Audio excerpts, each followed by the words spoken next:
We're here at Frederick's Restaurant in Islington with Jimmy Tibbs, trainer of Billy Joe Saunders. Undercard fight just been announced. Billy going to be taking on Europe, for the European title, Emmanuel Blandemir. How much do you know about Billy's opponent? I don't know too much about him, but only what I've seen on video. He's a good boxer, pretty good puncher, but he's a very good boxer. Or he's what you call a box fighter. But what I've seen, he's only fought Italians, so that's all I've seen of him. And of course, it's going to be Billy's third undefeated fighter in a row he's taking on, so good tests there as well. Yeah. He's undefeated, this guy, in 22 fights. Joe's fought 3 undefeated fighters, O'Sullivan, Ryder, and there's another guy, I can't think who he was, but anyway, this will be his 4th. So he's he's used to all that. So it should be okay. And it's going to be Billy's first fight since September last year. He's had the hand injury. I mean, how is that now? Is it healed? Is he ready to go? Yeah, well, he's had hand injuries, you know, as he was saying, but that's healing up. It will be healed by the time he fights. He's had a good rest, which he deserved. He needed a good rest. He needed to get away from boxing for a little while. And he's come back fresh as a daisy. A little bit overweight, as usual, but we've sorted that out. We've got a good dietitian on the firm. And we've got everything we need to do to win this fight. So none of those burgers we saw out there earlier in build-up to this fight for Billy? No, he's not going to be having no more burgers till after the fight. And of course, if Billy wins this, he goes on to fight for the WBO middleweight title against Peter Quillin.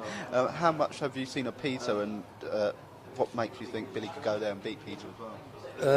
I haven't seen much of him, but I will have a good look at him before he goes in with him, if he goes in with him.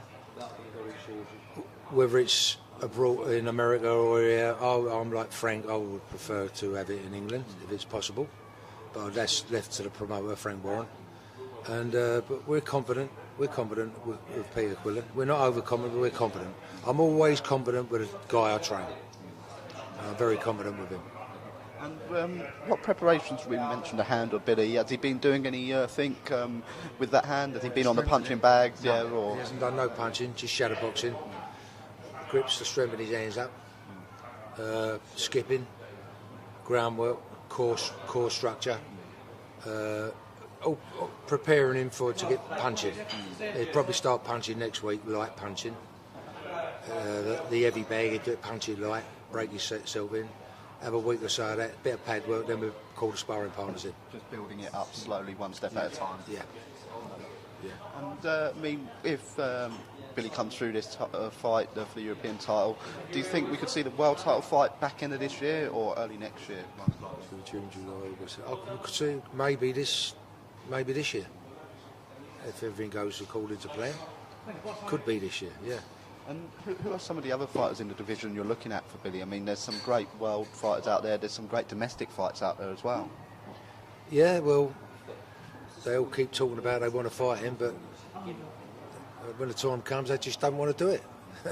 John Ryder was the only one who wanted to fight him, and he did have a go, you know, but he got beat, and he got beat fair and square.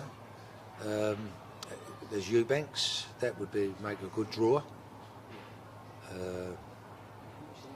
Yeah, you know, it's fights like that the public need to see, and maybe later on down the line, Frank would probably be able to make that fight. That's great. Thank you so much, Jimmy. You're welcome. Thank you.